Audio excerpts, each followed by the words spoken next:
This horse died before she was able to give birth, but then scientists performed a triple miracle. Lisa Gaudio simply adored her horse Kiri. So when the pony passed away, she couldn't imagine a life without her. But thanks to a team of talented scientists, Kiri would leave Gaudio with 3 precious gifts.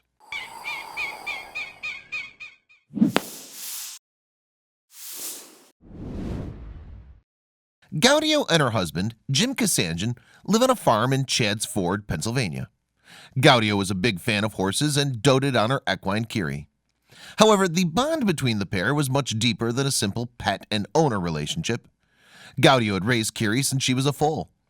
Thanks to her dedication, the Arabian horse grew up to become a national champion. She was the horse that was so different, so human-like, so touched everybody's heart. Gaudio told Fox 29 in February 2017. Although their friendship was not to last forever, personal circumstances forced Gaudio to give up her beloved pony. Although the decision tore Gaudio apart, she always thought that they would reunite one day in the future. And Gaudio was right to believe. In 2013, after 15 years apart, she found Kiri living in Scottsdale, PA. However, the meeting proved to be bittersweet. Vets had diagnosed the mare with laminitis, a crippling condition which affects a horse's hoof. Sadly, the illness caused so much pain that in severe cases, horses have to be euthanized. Treatment is lengthy and expensive and requires a lot of commitment from the horse's owner. But despite Kiri's worrying predicament, Gaudio still had to have her. So Kiri went to live on the farm in Chadds Ford. However, vets concluded that there was nothing they could do for her. Furthermore, the horse seemed to be growing weary of her ordeal.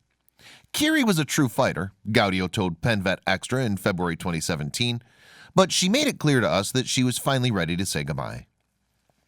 Kiri died at home surrounded by her loving family.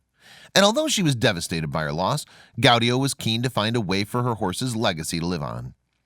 Since Kiri was such a special horse, I had asked about the best way to carry on her line, she told Penn Vet Extra. So Gaudio approached Dr. Tamara Dobby, who teaches large animal reproduction at the University of Pennsylvania School of Veterinary Medicine, also known as Penn Vet. Dr. Dobby and her team explored their options and first discussed removing Kiri's ovaries before her death. However, the procedure would have added to the horse's discomfort during her final days. Instead, the vets planned to extract Kiri's ovaries after she died. Their studies had found that this shouldn't have any effect on any future embryos. So in a 20-minute procedure, surgeons removed the dead animal's reproductive organs. Once surgeons had extracted the ovaries, they were transferred to an animal reproduction center. Dr. Dobby was then able to extract 16 viable eggs.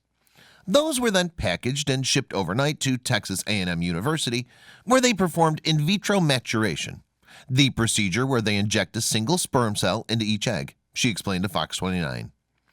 10 of the eggs matured and divided. From them, 4 embryos developed to a point that vets could implant them into surrogate mares. Incredibly, all but 1 of the embryos survived. It looked likely Kiri would indeed posthumously become a mother. I couldn't believe it when I learned there were 3, an astonished Gaudio told Penn Vet Extra. It was an amazing team effort, and the timing had to be so precise. Everything was synchronized beautifully. To have so many people that I respect in the industry work together on this effort was really special. Then, on January 16, 2017, a surrogate delivered Kiri's very first baby. A thrilled Gaudio decided to name the foal Apana, after the Greek goddess of horses and fertility. I see so much Kiri in Apana, she said. She's so inquisitive, always in your face. Some days later, another surrogate welcomed a colt named Big Man in town. He's rearing and giving his mom a hard time, Gaudio told Penn Vet Extra. His personality is starting to mirror Apana's, but she's still the boss, she added. Then the third and final foal arrived on February 1st, 2017. Gaudio christened the filly El Vitorina, and the amazing tribute to Kiri was complete. I couldn't be happier, she said. I call them my miracle babies. The trio of foals soon went to live on Gaudio's farm. Once there, their owner was struck by the similarities between them and their mother they'd never known. In fact, she's sure that all 3 will follow in Kiri's footsteps. I'm not sure yet where they'll go for training, but they'll go on to do what Kiri did, Gaudio said. She was a Canadian national champion, a U.S. national top 10 mare, and she won some halter classes. We have high hopes. Moreover, the 3 foals marked a breakthrough in veterinary science. It's unusual to get so many pregnancies from a deceased mare's ovaries. You know, we're always thrilled if we get 1 pregnancy.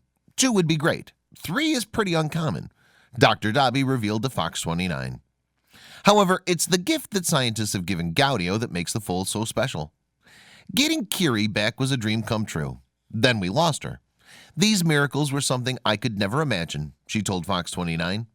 It means that the mare we lost, is still here. I still see her eyes every day.